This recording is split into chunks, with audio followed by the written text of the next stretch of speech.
Polosa, et Simba Lissoute. Pour moi, comme on a kuna, bateau va travailler dans Zambé. En tout cas, basi baké musika. Donc là, va, yo ba mission dans ton pays, aux autres comme il faut. Place nous à où est-ce société. Ah? Oyaki, allez, quittez. Polosa, on a battu na kane. Na lomo na kekuna. Là va. Ah! On nous a mis dans l'orange. Comment coquette? Ah, vraiment. Qui ça? Et en plus, il y a qui ont commis partout dans l'Europe, dynamique Congo, commis partout dans l'Europe. Maman coquette, ça est commis partout. Tout commis en Suède, tout commis à Paris, tout commis à Lille, tout commis à Bruxelles. Et puis, base n'a vu ce toujours Londres, Angleterre.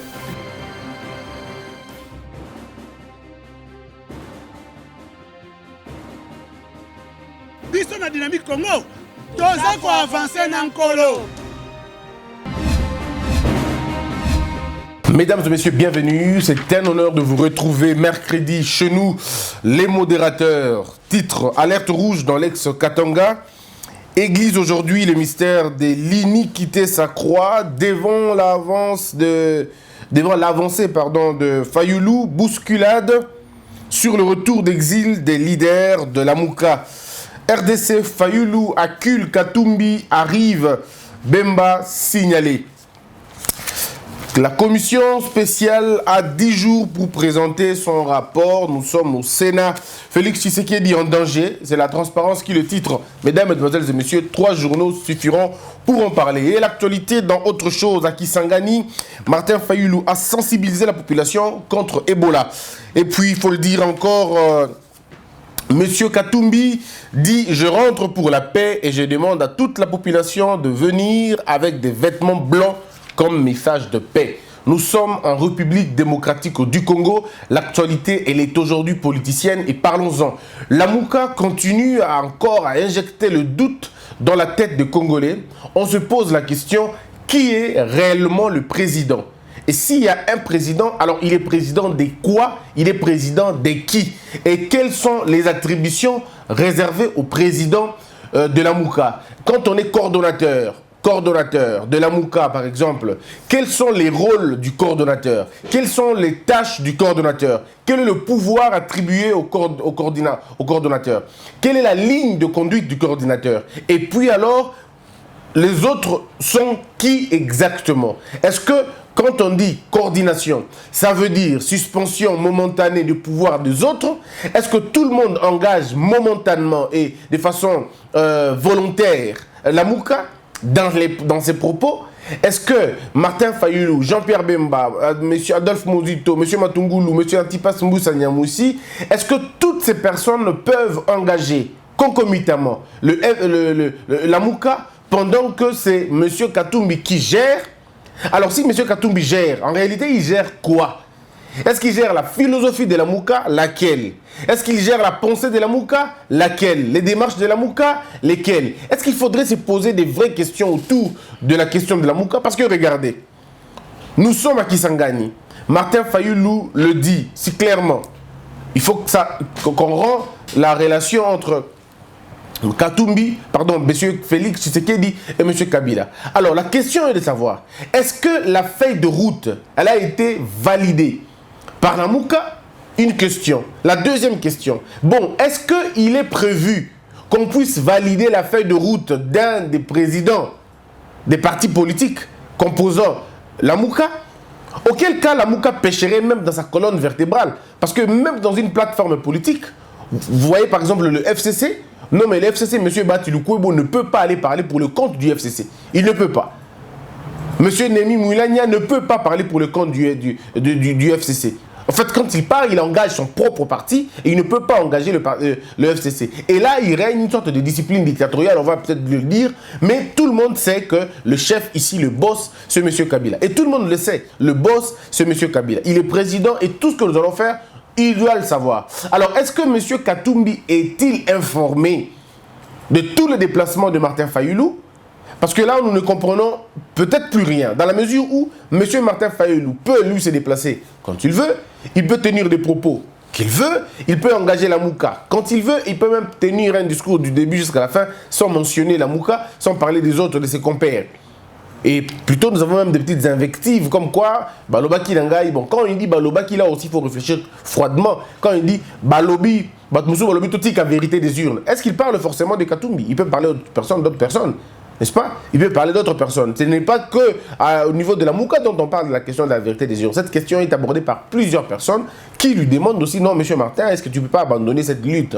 Donc quand il dit, est-ce que Balobi Nanganatik a vérité des urnes, est-ce qu'il s'adresse vraiment à Katumbi? Peut-être qu'il s'adresse à quelqu'un d'autre et que les gens, finalement, en veulent peut-être à Martin Fayoulou. Mais moi, je vais aller un peu plus loin pour nous poser des vraies questions sur la nature même de la coordination. Parce que quand j'entends coordination, j'entends coordonner. J'entends organiser une lutte. J'entends organiser une démarche. Alors on ne peut pas aller à l'ordre dispersé, sauf si c'est entretenu et voulu par la même plateforme. Mais si ce n'est pas entretenu et voulu par la même plateforme, alors on va assister certainement à une sorte de guéguerre qui ne profitera nullement à la plateforme, mais par contre, de l'autre côté. Regardez, mesdames et messieurs, encore froidement l'analyse. À l'époque, l'opposition tendait un piège au régime pour lui faire commettre des erreurs. Souvenez-vous, on descendait dans la rue pour pousser M. Kabila de tirer sur la population. Quand je dis M. Kabila, vous comprenez, c'est l'institution, la gouvernance, le régime. Ce n'est vraiment pas la personne. Et donc, du coup, lorsque l'opposition descendait sur la rue ou dans la rue, il y avait tout de suite une répression sanglante. Vous vous souvenez des photos qui ont circulé? Monsieur Martin Fayoulou était arrêté pendant plus de 2 heures ou 3 heures même dans un bus, dans un taxi, dans son convoi. Il était arrêté, empêché de se déplacer. Plusieurs fois, M. Tshisekedi a été cloué au sol parce que finalement, les régimes ne voulaient pas. M. Bemba se rappellera de son avion qui a été interdit d'atterrir dans un coin du pays. Et je crois que toutes ces personnes qui composent aujourd'hui la Mouka ont sur leur dos ou sur une partie de leur corps une trace. Alors une trace difficile, une trace assez, je veux dire, inoubliable de gifles ou de coups directs de M. Kabila. Souvenez-vous, je citerai tout le monde en tout cas. M. Mboussa Nyamoussi interdit de venir au pays pour avoir fait des choses qu'on lui a attribuées et dire qu'il était rebelle et tout et tout. Il connaît ce que ça veut dire. M. Bemba sait qu'il a été interdit d'atterrir dans un coin du pays parce qu'on était dans un contexte dictatorial et ça, personne ne pouvait on ne peut pas s'en empêcher. Pas plus tard que l'année passée simplement, M. Mozuto a été évincé illégalement, injustement, et je vais même dire lâchement, et évincé de la course, pour rien, le simple malheur pour lui, il était juste opposant. Eh bien, il est parti. Donc, chacun d'entre eux qui se trouve au niveau de la plateforme de la Mouka, ce sont pour la plupart des cas des victimes d'un ancien régime. Et donc, à un moment donné, on posait des actes pour pousser à Kabila de commettre des erreurs. Et Kabila tombait généralement dans le piège. Quand on sort, il tire. Quand on sort, il arrête. Quand on sort, il poursuit. On nous a même poursuivis dans les églises. On a même mis à terre les prêtres. C'est-à-dire des choses invraisemblables qui ne peuvent se passer que dans une jungle. Mais ça s'est passé ici. Combien il y a eu de morts? À l'époque, c'était... En fait, quand on dit ville morte, les gens ne sortaient pas parce qu'ils obéissaient à l'ordre. Non, mais les gens savaient qu'en sortant, on aura des problèmes. Et chaque parent se plaignait que son enfant ne participe pas à la marche parce qu'il savait que peut-être mon enfant ne reviendra pas. Le gouvernement de M. Kabila, aujourd'hui, les gens oublient, ce gouvernement n'avait pas de limites. Souvenez-vous qu'on a tué des étudiants à l'université, s'il vous plaît. Là où le coup de balle ne peuvent même pas s'entendre. Mais on a tué des étudiants à l'université. On oublie si facilement les choses. Hein. On oublie si facilement quand les gens disent « Makambo échangé était ». On oublie si facilement. On oublie que Enceinte est encore, la plaie des Enceinte est encore béante aujourd'hui. On oublie que Rossichi Mangaï, sa plaie est encore là. On oublie toutes ces choses. Des gens qui ont été lâchement assassinés. Le petit Eric Boloko à l'Équateur, assassiné lâchement. Parce qu'on était dans un système extrêmement dictatorial, alors extrêmement policier, où l'on avait beaucoup plus besoin des armes que du pain pour le Congolais. Et donc vous vous rendez compte. Alors maintenant, quand M. Kabila commettait les erreurs, la haine continue à monter au sein de la population. Parce que finalement, c'était un deuil qui touchait la famille, un de mes amis, un de tes amis. Finalement, ça renforçait la haine. Maintenant, nous sommes dans un autre système où vous faites des marches, personne ne vous inquiète, personne ne vous arrête, personne ne vous interpelle. Il y a même une nouvelle que les gens oublient, je vais vous le dire. Monsieur Martin Fayoulou voulu être inquiété par un monsieur qui voulait faire beaucoup de zèle au niveau de la DGM. Il voulait faire l'excès des ailes pour faire plaisir, je ne sais pas, au président ou quoi. Monsieur Vital Kamerhe est sorti de là où il était pour dire à ces messieurs-là, Boti Kabilo Kona, ce n'est pas nous qui interdisons Martin Fayulu de voyager. Laissez-le partir. Ceux de la DGM voulaient finalement faire danger, Félix Mingi, pouvoir Mingi. On leur a dit arrêtez, laissez-le circuler. Et on a adjoint un ordre policier pour dire aux policiers, vous ne tirez sur personne. Et vous avez entendu, mesdames et messieurs, j'ai reçu ici celui qui accompagne monsieur Martin Fayulu à Kisangani. Il dit ceci dans l'émission Grand Débat, vous avez vous-même suivi. Il dit, Christian, à Kisangani, on a menacé les policiers. La population a provoqué les policiers, mais aucun policier n'a tiré. Aucun policier n'a cédé à la provocation. C'est pour dire que nous sommes en train de comprendre une chose. Toutes les démarches que l'on fait maintenant, toutes les marches qu'on fera maintenant, sont des marches qui ne sont que de nature à consolider le leadership de Félix Tshisekedi, que les gens le veulent ou pas. Parce que quand vous êtes opposant au Congo, vous faites des marches et personne ne vous arrête. Et très généralement, sur 2 sur 3 marches, il n'y a eu que insultes et insultes à l'endroit des autorités. Alors, je vous dis déjà que c'est déjà des avancées extrêmement graves. Surtout sur la question des libertés individuelles et de la décrispation politique. Donc, en même temps, au lieu de faire tomber Félix, vous le faites monter pour rien. Vous le faites monter simplement. Parce que quand vous faites une marche, personne ne vous arrête. Vous le faites monter. La communauté internationale, les instituts des libertés de droit, tout ça, Amnesty International et les autres, enregistrent. Ils se disent, mais oh, il y a une marche, mais il n'y a aucune arrestation, aucune interpellation, pas de tuerie. Je dis, mais donc ça commence un peu à avancer. On commence vraiment à marquer une rupture. Et bien évidemment, ça ne se marque pas comme cela. Surtout pas dans un petit temps. Mais allons-y un peu en profondeur. Aujourd'hui, la Mouka est fragilisée par qui? Qui fragilise la Mouka? Celui qui fragilise la Mouka, moi je ne dirais pas que c'est Martin Fayulu. Ça va être trop grave pour moi de le dire, de l'affirmer. Ça ne va pas non plus, je ne dirais pas non plus que c'est monsieur Kamerhe. Pardon, monsieur Katumbi. Mais là, je dois dire aux Congolais la vérité. Celui qui fragilise la Mouka, c'est l'idéologie même de la Mouka. Parce que je ne conçois pas lorsque vous êtes dans une sorte de symposium, ou vous êtes dans une sorte de réunion, dans une sorte de groupe, il y a une philosophie de conduite. Ça veut dire une feuille de route. L'on dit nous ne pouvons pas aller à l'ordre dispersé parce que finalement nous envoyons tout le monde dans le noir. On envoie un flou, ce que moi j'appelle un obscuri libelli dans la conception et surtout dans la compréhension des gens. Regardez, Martin Fayulu nous dit vérité des urnes. Premier élément. Deuxième élément, il a parlé d'abord de la résistance. Dans soulèvement populaire. Troisième, résistance. Quatrième, démission. Cinquième, divorce. Alors, tout s'aligne, mais ne sont pas les mêmes choses. Et ça se passe au cours des 4 mois. Il ne s'est pas encore passé une année. Mais il y a tellement de changements de mots, de termes, de temps. On se pose la question finalement, qu'est-ce que l'on poursuit à la fin? Entre-temps, vous allez le voir, entre-temps qu'il faut remettre les choses, vérité des urnes et les autres, de l'autre côté, M. Katumbi est clair, alors très clair et d'un ton aussi ferme. Il dit pour lui, cette question de vérité des urnes a été dépassée. Parce qu'il faut aller beaucoup plus loin maintenant. Il faut penser à une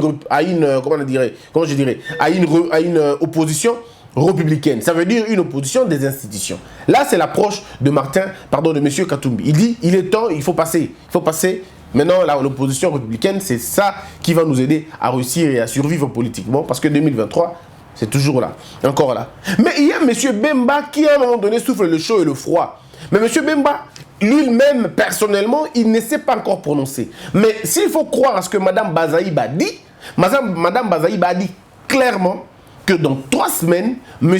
Bemba va être au Congo et il sera peut-être à Kisangani, il va florer la terre, je veux dire la terre de Kisangani. Mais voilà ce que Mme Bazaïba dit. Mme Bazaïba dit ceci. Mme Bazaïba dit, M. Bemba revient au pays pour continuer la lutte de la vérité des urnes. Ça, c'est Mme Bazaïba qui le dit. Mme Bazaïba dit, M. Bemba viendra et il va poursuivre la logique de la vérité des urnes. Du coup, dans l'opinion publique, on comprend que celui qui est plus proche de Martin Fayulu maintenant, c'est M. Bemba, pour la population. Mais quand on essaie de gratter un peu plus loin, on se rendra compte que M. Bemba et M. Katumbi s'étaient rapprochés au début pour parler de la révolution, d'une opposition républicaine. Alors on se pose la question, où sommes-nous exactement? Mais c'est vrai, quand on y voit un peu plus loin, il n'y a vraiment pas de contradiction parce que ça peut rester une philosophie que les gens ignorent. Ça peut rester une philosophie de la Mouka d'aller dans les deux sens. Et c'est normal, l'ANC a été allé dans les deux sens. Il y avait un front militaire, et puis il y avait un front, une milice, pardon, et puis il y avait un front de la négociation pacifique et tout et tout. Peut-être qu'ils peuvent aller dans ce sens-là, qui sait.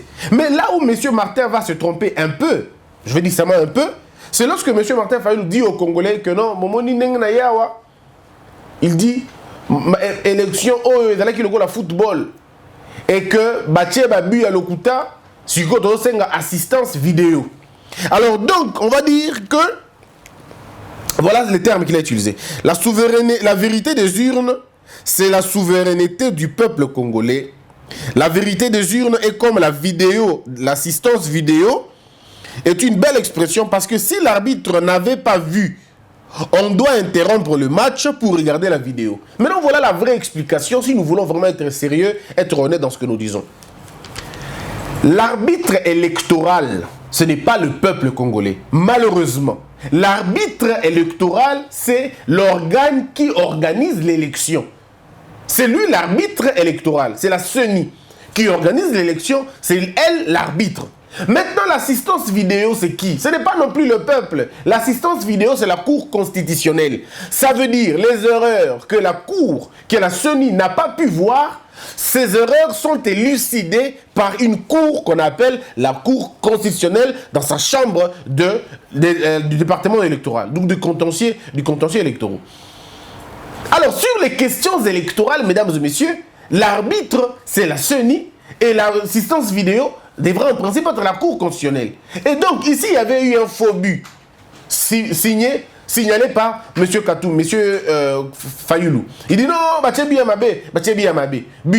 Alors, le quoi Baché Buyamabé, qu'est-ce qu'il faut faire? Il faut appeler l'assistance vidéo. Parce que vous n'êtes plus d'accord avec l'arbitre. Parce que vous dites que l'arbitre n'a pas vu. Donc la CENI, tu n'as pas vu ma victoire. J'ai gagné, j'ai remporté les élections. Mais la CENI, tu n'as pas vu ma victoire. Bon, appelons maintenant l'appel à l'assistance vidéo. Mais l'assistance vidéo, ce n'est pas le peuple. Parce que le peuple n'était pas là-bas. Le peuple était parti au procès. Le peuple était parti, il était parti dans l'affaire. Parce que le peuple était lui-même électeur. Alors comment voulez-vous que l'électeur puisse vous donner un point de vue? Non, l'électeur ne vous donne pas un point de vue. Parce que lui, il est parti dans l'affaire. Je ne sais pas si on comprend la logique. Et donc maintenant, l'assistance vidéo, c'est la Cour constitutionnelle. C'est au niveau de la Cour constitutionnelle, c'est elle l'assistance vidéo. Alors la vraie assistance vidéo. Maintenant, la Cour vous dit, oui, on a vu, mais ce but-là, c'est vraiment un but.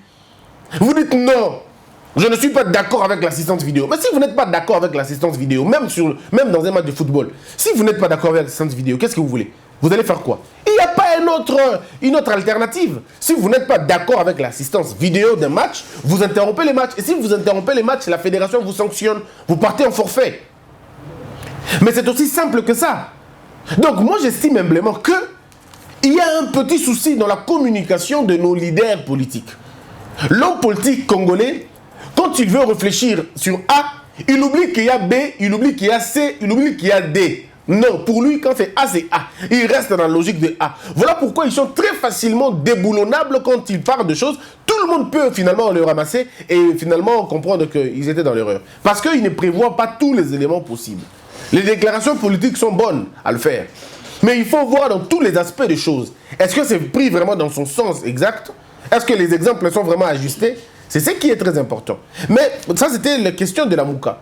Moi, je crois que la Mouka doit revoir un peu sa mobilisation, surtout sa philosophie. Moi, je ne vois pas un problème. Monsieur Martin Fayulu, moi, je l'encourage de continuer sa logique de vérité des urnes. Je ne suis pas contre lui. Il continue la vérité des urnes. Mais ce que le peuple avait demandé, ce que le peuple continue à demander, ce que monsieur Martin Fayulu doit être en mesure de prouver, ne serait-ce que pour la façade. Dire aux Congolais que tout le monde a yébi, c'est bien. Mais vivre ça en réalité, c'est autre chose maintenant. Et petit à petit, plus vous passez, vous allez vous rendre compte que Lorsque vous allez encore aller, par exemple, en Mbandaka, vous serez reçu, oui, mais vous ne serez plus reçu par beaucoup de gens parce que les gens seront fatigués de la suite des choses. Même Étienne Tshisekedi a rencontré ça au cours de sa vie. Il a rencontré ça. Mais comme les gens sont à un moment donné émotionnels, ils ne savent pas réfléchir, par un moment en profondeur, nous nous perdons.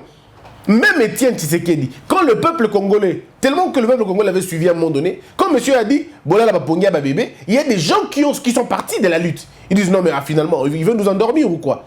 Même si ce n'était vraiment pas ça l'idée. Mais c'est comme ça aussi dans une logique. Lorsqu'il n'y a pas de suite dans le futur, on se dit, mais je vais aller jusqu'où cette question? Ça ira jusqu'où cette question? Si c'est une démarche politicienne, on est très bien d'accord. Mais moi, je continue à croire que M. Bemba à Kinshasa, M. Fayulu à Kinshasa, M. Katumbi à Kinshasa, disons au Congo, M. Mozuto et les autres, s'ils sont au Congo et qu'ils forment une opposition républicaine, je crois que beaucoup de choses peuvent changer. Certaines arrogances du FCC pourraient un peu se dissiper si l'opposition congolaise est restructurée. Je crois que ça va être très important si on doit parler de cette question-là. Merci beaucoup, mesdames et messieurs. C'en est fini pour la première partie. Je vous retrouve dans la deuxième partie. Alors, abonnez-vous très massivement. Abonnez-vous massivement. Vraiment. Abonnez-vous, on va être là. Et moi, je vous retrouve dans la deuxième partie pour continuer notre thématique sur la rencontre régulière entre le Félix Tshisekedi et Joseph Kabila. On va parler de cela. La deuxième partie, on parlera autre chose. La troisième partie, ça va venir dans peu de temps. Abonnez-vous, n'oubliez pas de vous abonner. Et moi, je serai avec vous en Chine, en Guangzhou, dans peu de temps simplement. Je veux dire, à partir du 26, on va être là pour discuter ensemble, avec un esprit de concorde, parler. Ça sera un grand plaisir. Que la peur quitte nos esprits et que Dieu bénisse les RDC.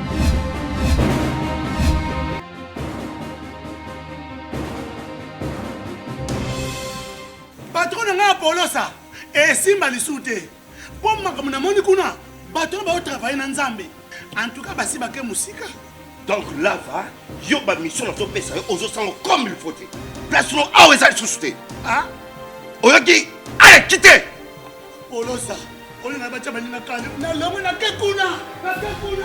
Là va. Ah! On nous a arrangé na Comment coquette? Ah, vraiment. Qui ça?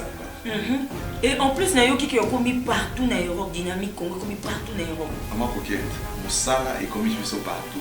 Tout commis en Suède, tout commis à Paris, tout commis à Lille, tout commis à Bruxelles. Et puis, base n'a vu ce qui toujours Londres, Angleterre.